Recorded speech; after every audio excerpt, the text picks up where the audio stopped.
د پښتو زده کړې مینوالو سلامونه او ښې چارې. لکه څنګه مې چې ژمنه در سره کړې وه چې تاسو ته به د پښتو یې پر غږونو ویډیوګانې جوړومه، نو نن یې لومړی ویډیو ده.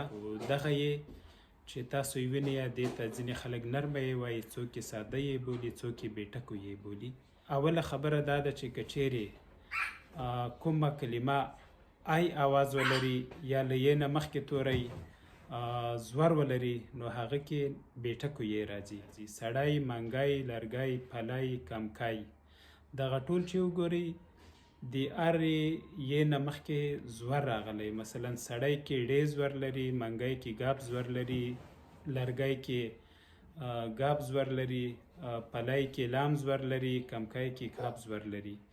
یا په بله ژبه آواز یې آی دی، نو ځکه بېټکو یې پکې راغله. دویم، که کومه کلمه کې اوی آواز راسي، نو هغه کې هم بېټکو یې راځي، لکه دوی، هغوی، خوی، بوی.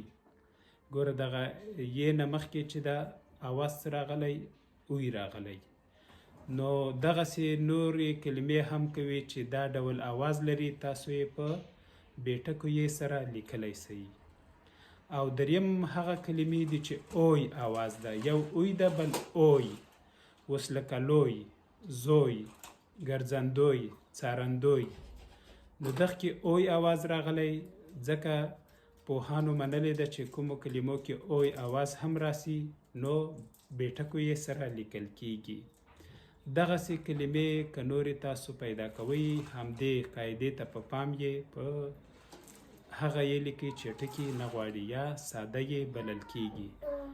که په دې طریقه هم تاسو پوه سوي نه یاست، په راتلونکي ویډیو کې دغه نښې یا هغه کلمې چې بېټکو یې پکې راځي په یوه بله او ساده بڼه درته وړاندې کوم. هملته به هم دغه یې وي، تشریح کیږي به، خو بڼه به یې په بل ډول وي. ښه وخت.